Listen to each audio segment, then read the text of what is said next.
Little Miss Delta now, or afternoon now, because it's Tuesday afternoon.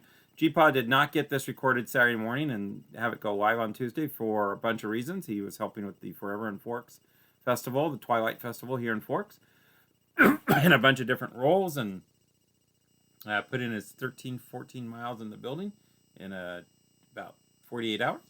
So we're going to read two books. This is going to be a 2-for-1. It's going to be one video, but two books. And we're going to do The World of Peter Rabbit Starting School here. And then we're going to do Richard Scarry's Plains. Okay, so this is a book I picked up with Cousin Leslie when we were in England, and actually in York when we were visiting together in York. So here's where we're going to go. Shift this just a little bit. Please, can I go to forest school? Peter asked. Mrs. Rabbit running into the burrow. Forest school was Jeremy Fisher's idea. He would teach the young animals all about the world around them. Now, Mrs. Rabbit laughed. Of course you can, my darling. It sounds like great fun. I wonder what you should take. Peter started thinking of everything he might need. Boots for walking in puddles. A new pencil for drawing pictures. A favorite bag to carry everything he might find. And most importantly, a packed lunch. Flopsy, Mopsy, and Cottontail will need all that too, added Peter. Oh, no, Peter said. No, Peter, said his mother. Your sisters are too little to go to forest school, kind of like little Miss Delta now. It's just for big bunnies like you. You're going to get to be a big bunny soon, so pay attention. Peter's whiskers drooped. He didn't want to go without his sisters. He dropped his bag and ran outside. Now Mrs. Rabbit followed him. I don't want to go to school on my own, Peter said sadly.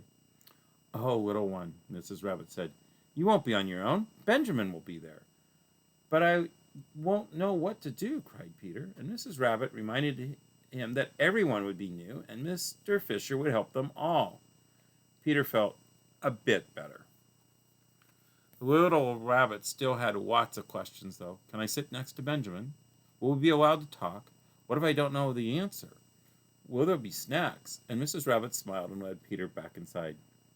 Don't worry, you'll be fine, said Mrs. Rabbit.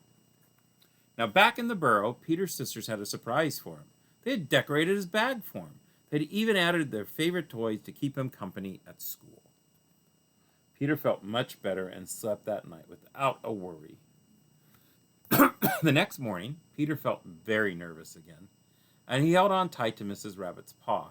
Well, hello, Peter. Welcome to forest school, called Jeremy. We're going to count minnows today. Peter didn't think he wanted to do that. And then he heard someone call his name. It was Benjamin, and he was pointing at the lily pad next to him. Peter smiled. Perhaps counting minnows could be fun.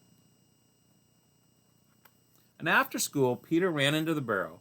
He had missed his sisters and wanted to tell them all about his day. He knew that even if Flopsy, Mopsy, and Cottontail were not at school, they would always be there for him when he got home. And there was Mrs. Rabbit, too. The end. That's a very cute story there. Definitely first day of school is a big deal, so, get excited. It's going to come. Got a few years, but, and we're working on the reading skills here. Jeepaw's trying to put the book away over there in the stack of books that we've got. And so now we're going to read Richard Scarry's Plains. Planes. And other flying things. We have a flying apple. What is up with that? A monoplane with a little mouse in it. A biplane, and so that means it has these two wings here. A monoplane, it only has one wing. Shark mouth plane. Okay. And that's there painted there. A banner plane, and the mouse is upside down. Silly mouse. But it's a plane that carries a banner behind it. A helicopter. It looks like the fox went straight up through the aerodome or through the hangar, depending on where you're from. A hot air balloon, and it doesn't have any mechanism other than the source of its heat. Sometimes there's a device in here that you fill the balloon with the hot air.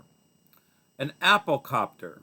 I have questions about an applecopter, but it looks like a little worm is in the apple flying it, so that's kind of amusing there, don't you think? And kites. I'm going to back this up just a little bit. And kites. And so we got a whole bunch of people flying kites, and that's kind of a fun thing to do on a day where you've got a nice wind. And we have Santa Bear's sleigh, ho, ho, ho. There he is, right? That's things that fly. And we have a parachute. Someone's left a plane, right? And they're coming down with a parachute. And these people are jumping, so I'm a little confused here. But this is the parachute. Kind of, okay. We have a jet plane come aboard, and you've flown on a jet plane when you went to Utah. So, pretty cool. And there we go, zoom. So there we go, Richard Scarry's planes, and it's from a series it's called Richard Scarry's Busy World, right up here.